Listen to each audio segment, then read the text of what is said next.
we're going to look at another example of using Automatiko in workflows and to accommodate a particular business logic. Recently there was a blog post on the Automatiko blog around the Kubernetes with workflows.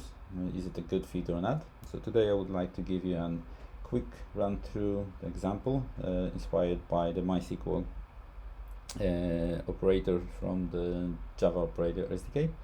So with that, we can jump directly into our example. So first and foremost, our CRD, the custom resource definition, is extremely simple because it's expected to be provisioned as a MySQL schema. So the only parameter we have is the encoding of type string that will be applied to the MySQL schema.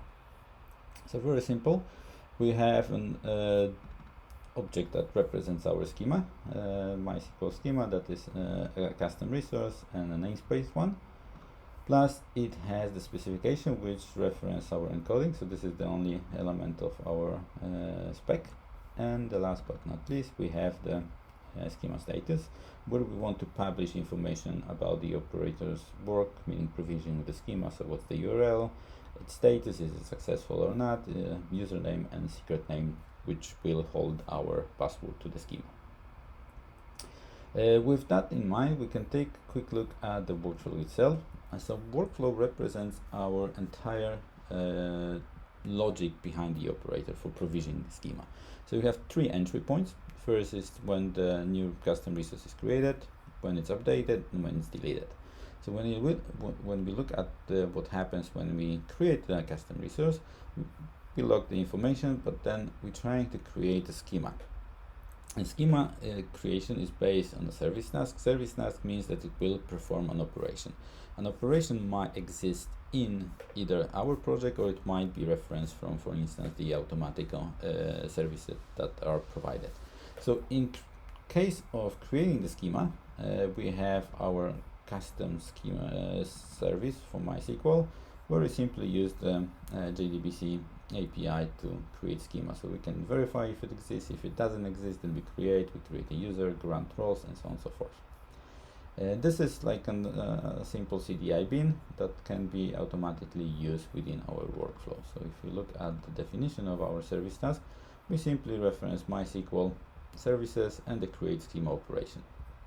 We provide the input to that, and that will be automatically invoked, and it returns the URL. We then map the URL to our data objects of the workflow, so we can then reference that in further tasks and activities.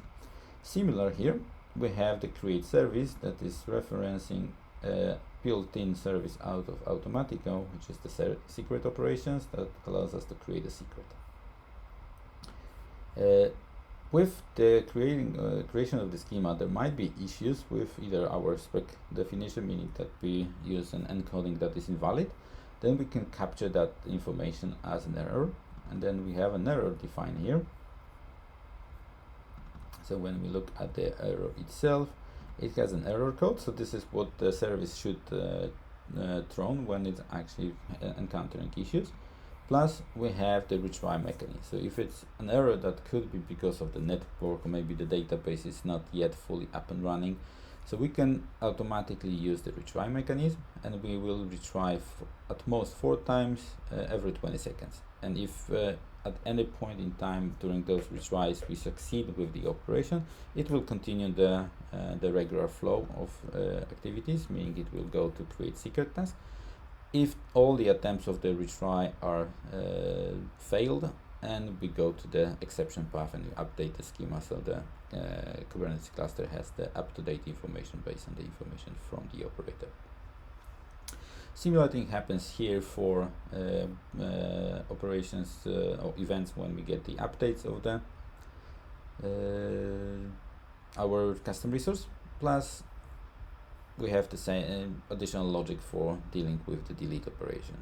So when we receive that the custom resource was deleted, we want to clean up our environment. So we delete the schema, we delete the secret, and we delete the user if it exists.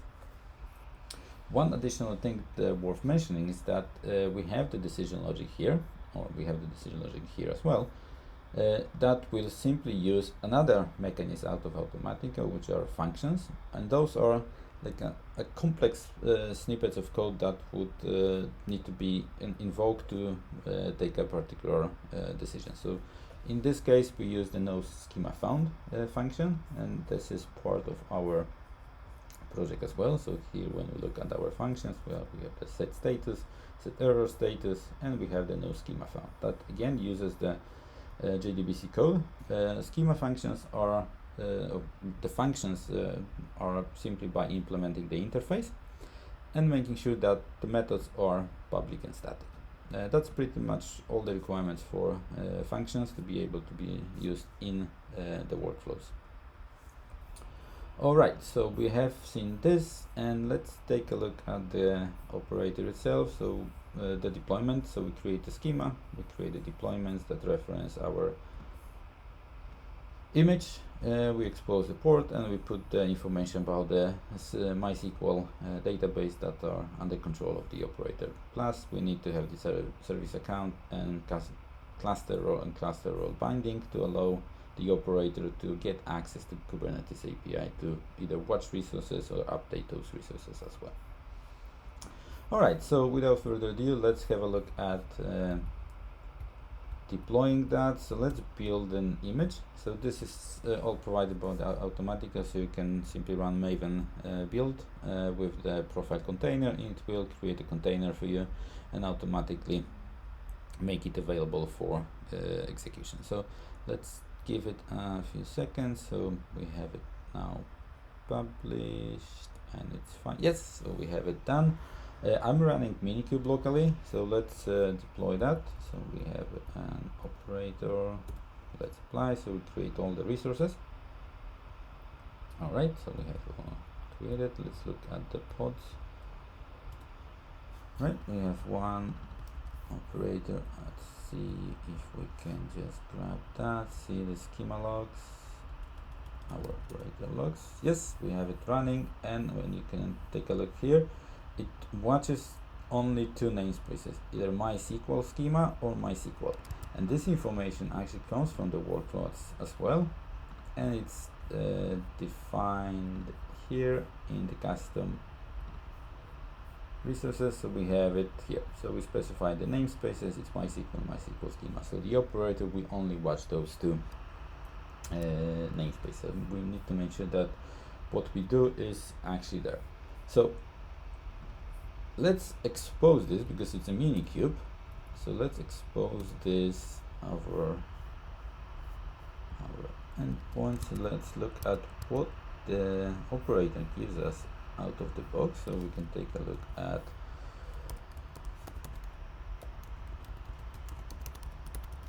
UI of the management. So this gives us a simple yet quite powerful interface for viewing what's happening in the operator. Or if we would like the more technical part, and we have the Swagger UI as well, that gives us the direct Open API compliant specification of the entire service, including all operations exposed. If there are multiple versions of the operator, it will have as well, and the data model it manages. Alright, so let's take a look at provisioning one of our schemas. So let's take a look at the schema object. So here we have a very simple one. We create a schema with a name and encoding UTF-8. So if we just grab that and let's look here, so we provision schema, but we need to make sure that it's provisioned in MySQL schema namespace. Alright, and it's being provisioned. So let's take a look at what we have here, and we already have one instance running. So let's take a look at, here is the key. So this is the name of the custom resource. We can take a look at that, and as you can see, we have an error here. So it's retrying for a particular reason. It's most likely because the schema already exists, so it won't fail, but this is already showing us the non-happy path, so to say, to make sure that this is handled automatically. So it will retry multiple times, but let's provision another one. Let's give it number 3, for instance, and see what happens then. to this, and again, we're provisioning here. Let's take a look at our, so we have two of those. We have test 2 and test 3. Look at the details, everything is clean. And we have status updated, so we provision everything. We have the secret set. So let's take a look now at our cluster. So let's get qt new, get secret, and in our MySQL schema namespace. As you can see, we have both 2 and 3. And the reason why the number 2 failed, it was because it was already provisioned, and we were trying to create it again, so everything was there, not compatible. So here we have MySQL 3 as well. So all the resources we have are already provisioned. We can look at another thing. So let's change. Let's make a delete of the schema to make sure that this gets cleaned up nicely. So here, and if we go back to our example here, it goes down to 1. We have only number 2, and that gives us the clean indication that everything went down. So we can skip those errors about the file icon, but here you can see that we have the schema removed as well. So a bunch of logs being written there, but schema has been provisioned, unprovisioned, so to say. With that, I'd like to thank you very much for listening, and if you have any comments or feedback around using workflows for Kubernetes operators, use our Twitter account, mailing list, and let's have a discussion around that. Thank you very much for listening.